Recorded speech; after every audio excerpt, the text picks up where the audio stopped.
കൂട്ടുകാരെ, നമുക്കിന്നൊരു മീൻ കറി വെച്ചാലോ? ഉലുവ മീനാണ് നമുക്ക് കിട്ടിയേക്കുന്നത് കേട്ടോ. നമുക്ക് ഉലുവ ആയതുകൊണ്ട് പൊളിച്ചെടുക്കാം.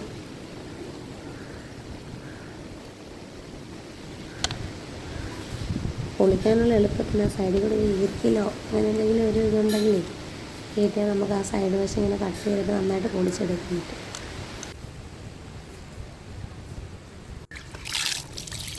കഴുകിയെടുക്കാം. വെട്ടിക്കഴിഞ്ഞ് കഴുകാം. നന്നായിട്ട് ഉലച്ച് കഴുകി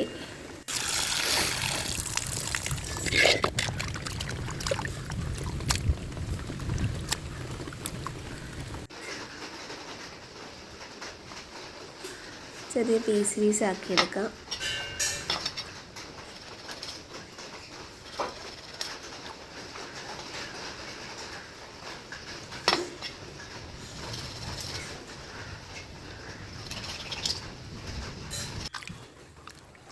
പീസാക്കിയിട്ട് നമുക്ക് ഒന്നുകൂടെ കഴുകാം. എന്തെങ്കിലും അഴുക്കോ ചോരമയോ വല്ലതും ഉണ്ടെങ്കിൽ അങ്ങ് പോവുമല്ലോ.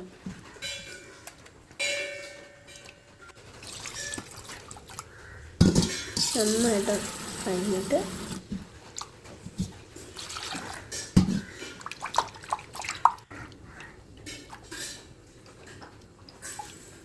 നന്നായിട്ട് ഒളിച്ച് കഴുകിയെടുക്കുക.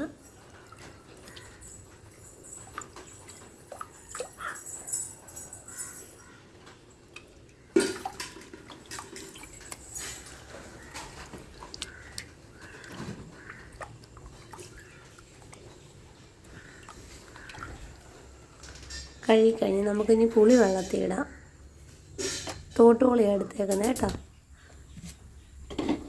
ചട്ടി അടുപ്പത്ത് വെച്ച് തീ കത്തിച്ച് ശകലം വെളിച്ചെണ്ണ ഒഴിക്കാം.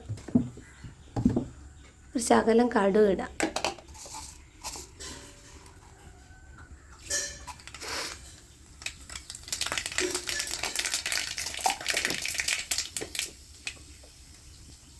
വെളുത്തുള്ളിയും ഇഞ്ചിയുമാണ് ആദ്യം ഇടേണ്ടത്. പക്ഷേ ഞാൻ വെളുത്തുള്ളി ഇഞ്ചിയും കൊച്ചുള്ളിയും കൂടെ ഒന്നിച്ചങ്ങ് ഇടുക.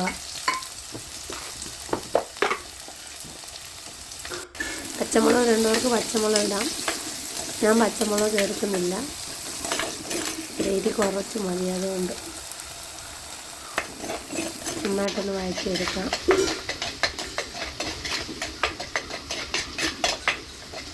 ചെറിയൊരു നിറം മാറി തുടങ്ങുമ്പോഴത്തേക്ക് നമുക്ക്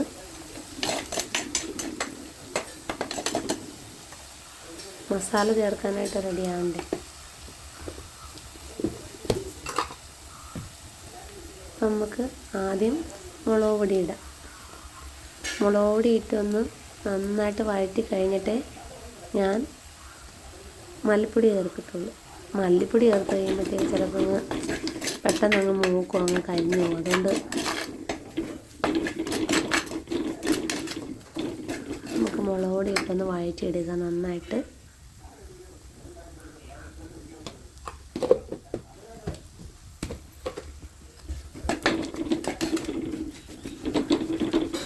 എനിക്ക് തോന്നുന്നു കോട്ടയം ഭാഗത്തൊക്കെ ഈ മല്ലിപ്പൊടി ചേർക്കത്തില്ല അവർ ഇങ്ങനെ കറി വെക്കുന്നതിന്. അപ്പോൾ കറി കേടാവാതിരിക്കും. പക്ഷെ നമുക്ക് എരി ഭയങ്കരമായിരിക്കും. കുറച്ച് മല്ലിപ്പൊടി ഇട്ടിട്ടുണ്ട്. രണ്ടും കൂടെ ഒന്ന് നന്നായിട്ട് മിക്സ് ചെയ്യാം.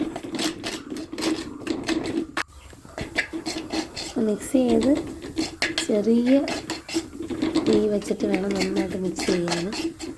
ചെറിയ തീ വെച്ച് നന്നായിട്ട് മൂപ്പിച്ചെടുക്കണം. നന്നായിട്ടൊന്ന് മൂത്ത് വരുമ്പോഴത്തേക്ക് കുറച്ച് ഉലുവാപ്പൊടി,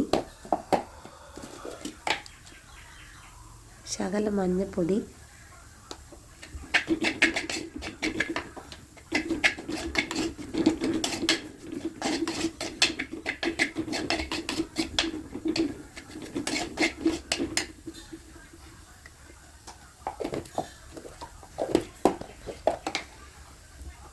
ഒരു ശകലം കുരുമുളക് പൊടി,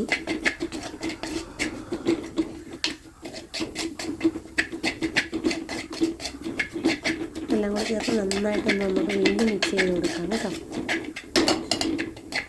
കരിയാപ്പില എടുത്ത് വെച്ചിട്ടുണ്ടെങ്കിൽ കുറച്ച് കരിയാപ്പിലയും കൂടെ അതിനകത്തോട്ട് ഇട്ട് കൊടുത്താൽ നന്നായിട്ടൊന്ന് ഇളക്കുക.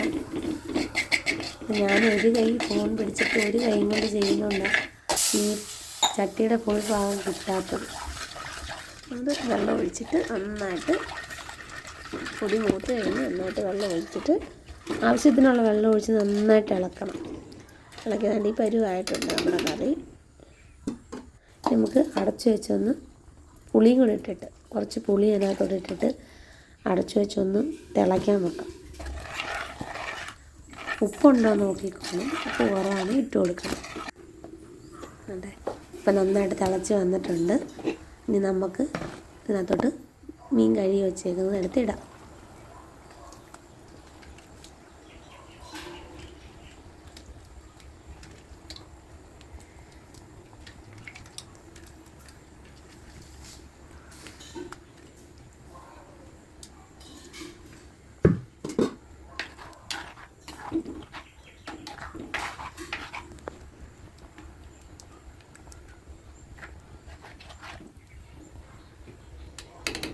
ഇത് നന്നായിട്ടൊന്ന് അടച്ച് വെച്ച് നമുക്കൊന്ന് വേവിക്കാം. എന്താ ഇപ്പം നന്നായിട്ട് തിളച്ച് വന്നിട്ടുണ്ട്. മീൻ നടുക്ക് ഒത്തിരിയിട്ട് ഇളക്കരുത്, ഉടഞ്ഞു പോകും. നടുക്കൊന്ന് സ്പൂണിട്ടൊന്ന് ഇളക്കി കൊണ്ടുവന്ന് നോക്കാം. കുഴപ്പമില്ല. ഈ ചട്ടിയിട്ട് ഇങ്ങനെ കറക്കുന്നതേ നമ്മളിങ്ങനെ ഇട്ട് ഇളക്കുമ്പോൾ ഉടയാതിരിക്കാൻ വേണ്ടിയിട്ട് ഈ അമ്മമാർ പറഞ്ഞു തന്നൊരു കാര്യമാണ്. നമ്മുടെ കറി ഏകദേശം റെഡി ആയിട്ടുണ്ട്. ഇങ്ങനെ ആയിട്ടുണ്ട്. അപ്പോൾ എന്നാൽ ബൈ ബൈ.